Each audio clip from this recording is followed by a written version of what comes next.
दोस्तों, आज हम आपको फिल्म इंडस्ट्री के उस सबसे अजीम और सबसे बड़े फनकार की वो अनसुनी दास्तान सुनाने जा रहे हैं जिसकी आवाज सुनकर आज पूरे हिंदुस्तान का दिल धड़कता है। जी हाँ दोस्तों, हम बात कर रहे हैं सुरों के बेताज बादशाह अरिजीत सिंह की, जिनकी आवाज में वो जादू है जो रोते हुए इंसान को भी एक पल में सुकून दे दे। और लम्हे तू कहीं मत जा। लेकिन नसीब का क्रूर खेल तो देखिए साहब, जिस गायक की आवाज के बिना आज बॉलीवुड की कोई भी बड़ी फिल्म अधूरी मानी जाती है, जिसके एक इशारे पर करोड़ों रुपए की म्यूजिक डील्स फाइनल होती हैं, वही अरिजीत सिंह आज इस चकाचौंध भरी फिल्म इंडस्ट्री से इस कदर रूठ चुके हैं, इस कदर दूर जा चुके हैं कि वो अब माया नगरी के इस ग्लैमर वर्ल्ड में वापस कदम ही नहीं रखना चाहते। आखिर ऐसा क्या हुआ कि साल में करोड़ों रुपए कमाने वाले और सफलता के सबसे ऊंचे शिखर पर बैठे अरिजीत सिंह इस फिल्म इंडस्ट्री से इतने ज्यादा नफरत करने लगे कि उन्होंने मुंबई जैसे बड़े शहर को ही हमेशा के लिए छोड़ के वो कौन से बड़े बड़े दिग्गज, निर्माता और सुपरस्टार्स हैं जिन्होंने खुद झुककर अरिजीत सिंह को मनाने और उन्हें वापस मुंबई खींचने की दिन रात कोशिशें की, लेकिन अरिजीत ने सबके सामने उनके करोड़ों के ऑफर्स को ठुकरा दिया। और फिलहाल साल 2026 में अरिजीत सिंह की जिंदगी में क्या चल रहा है? মনে পড়ে রুবি রায় কবিতায় তোমাকে একদিন কত করে দেখেছি। मुंबई की चमचमाती दुनिया से दूर अपने छोटे से गांव जियागंज की मिट्टी में वो इस समय किस हाल में अपनी जिंदगी बसर कर रहे हैं?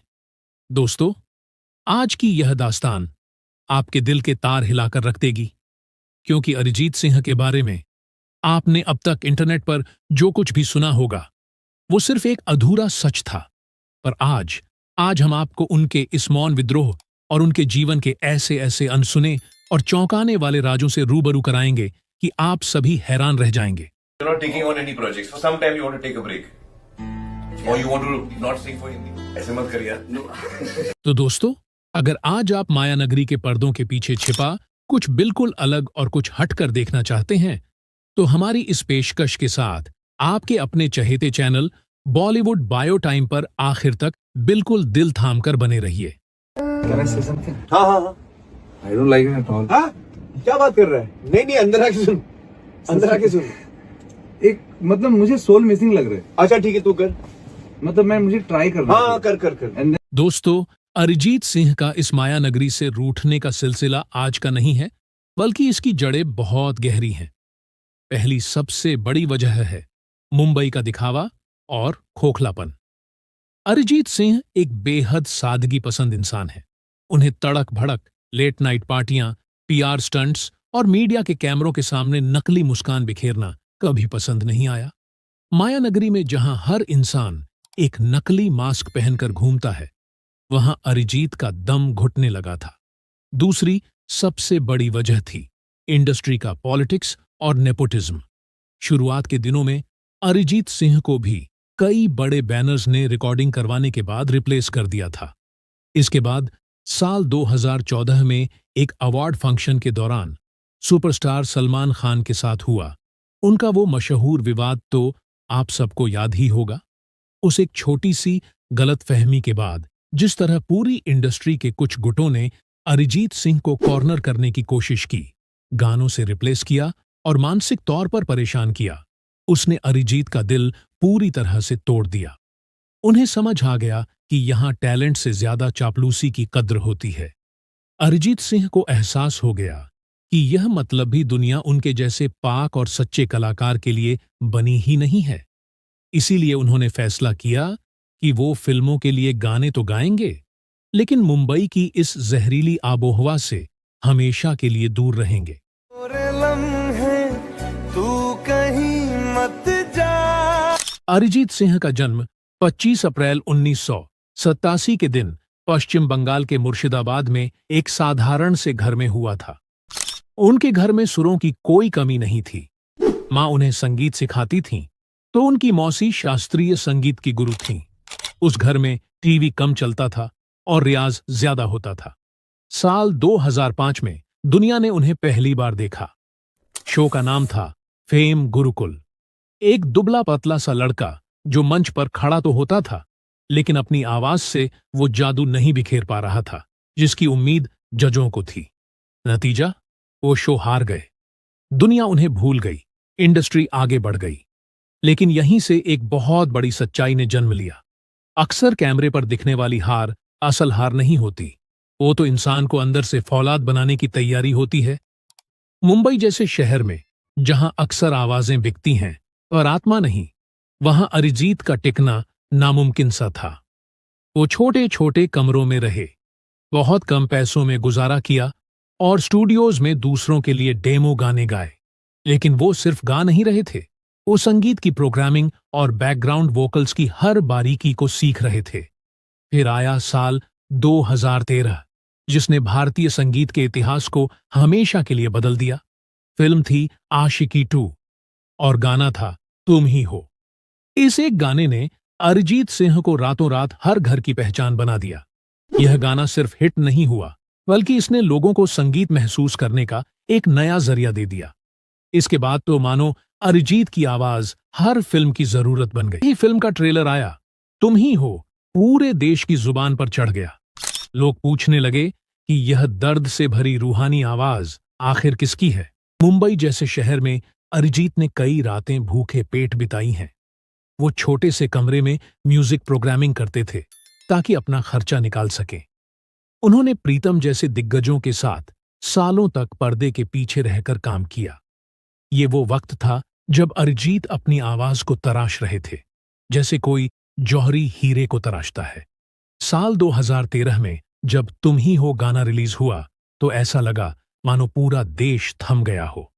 अरिजीत की आवाज में वो दर्द था जिसे सुनकर पत्थर भी पिघल जाए। लेकिन क्या आप जानते हैं, उस समय भी कई लोगों ने कहा था कि ये वन हिट वंडर है।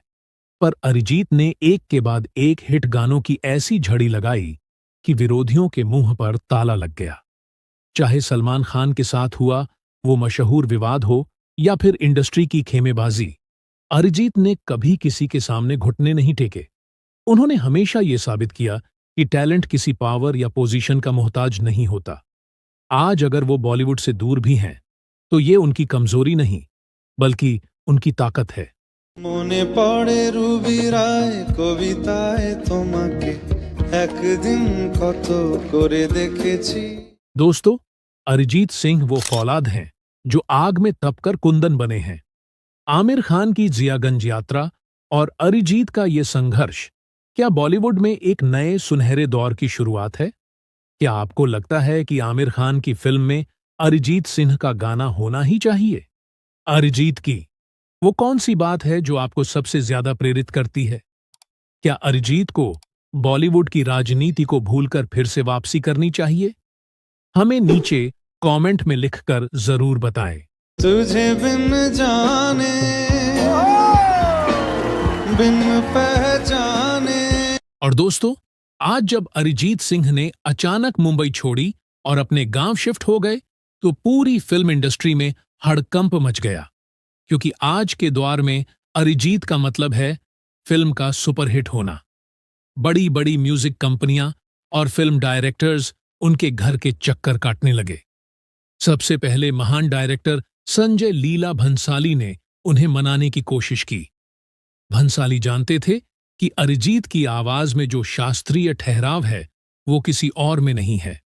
उन्होंने अरिजीत को मुंबई बुलाने के लिए कई बड़े प्रोजेक्ट्स ऑफर किए।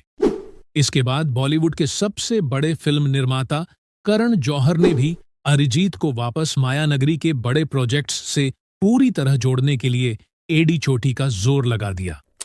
यहां तक कि खुद सलमान खान ने भी पिछले दिनों अपने सारे गिले शिकवे भुलाकर अरिजीत सिंह से हाथ मिलाया और उन्हें अपने प्रोजेक्ट्स के लिए मनाया। कई बड़े म्यूजिक कंपोजर्स जैसे प्रीतम और AR रहमान ने भी उनसे गुजारिश की कि वो मुंबई आकर ही काम करें। लेकिन अरिजीत अपने फैसले पर चट्टान की तरह अड़े रहे। उन्होंने साफ कह दिया कि गाने वो अपने गांव के स्टूडियो से ही रिकॉर्ड करके भेजेंगे, लेकिन वो रहने के लिए दोबारा कभी मुंबई की तरफ मुड़कर नहीं देखेंगे। अब सबसे बड़ा सवाल कि आखिर फिलहाल अरिजीत सिंह कहाँ हैं? और अपनी जिंदगी में क्या कर रहे हैं। दोस्तों, अरिजीत सिंह आज मुंबई के किसी आलीशान पेंट हाउस में नहीं, बल्कि पश्चिम बंगाल के अपने एक बेहद छोटे और साधारण से गांव जियागंज में रह रहे हैं, जहां लोग करोड़ों रुपए कमाकर विदेश भागते हैं। वहीं अरिजीत अपने गांव की गलियों में स्कूटी पर घूमते हुए नजर आते हैं। वो बेहद सादा कुर्ता और लुंगी पहनकर आम लोगों की तरह राशन की दुकान पर खड़े हो जाते हैं। फिलहाल वो अपने गांव में बच्चों की भलाई के लिए सोशल वर्क कर रहे हैं। उन्होंने वहां एक बड़ा स्कूल और सामाजिक संस्था खोली है, जहां गरीब बच्चों को मुफ्त शिक्षा और संगीत सिखाया जाता है। वो अपने बच्चों को भी किसी बड़े इंटरनेशनल स्कूल में नहीं, बल्कि अपने गांव के ही एक सामान्य स्कूल में पढ़ा रहे हैं, ताकि उन्हें जमीन से जुड़े संस्कार मिल सकें। उन्होंने अपने गांव में ही एक वर्ल्ड क्लास रिकॉर्डिंग स्टूडियो बना लिया है, जहां वो खेती करते हैं, शांत माहौल में रियाज करते हैं और वहीं से बॉलीवुड के लिए गाने गाकर भेज देते हैं। अरिजीत सिंह ने दुनिया को दिखा दिया कि कामयाबी के शिखर पर रहकर भी इंसान जमीन से कैसे जुड़ा रह सकता है। उन्होंने माया नगरी के घमंड को अपने पैरों तले कुचल कर रख दिया।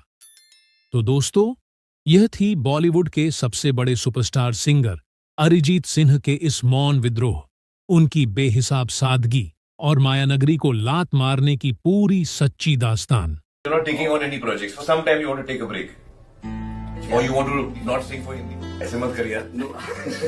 हम लोग का क्या होगा? दोस्तों, जहां आज हर कोई सक्सेसफुल दिखने का मुखौटा पहने घूम रहा है, वहीं अरिजीत की यह सादगी आपको कैसी लगी?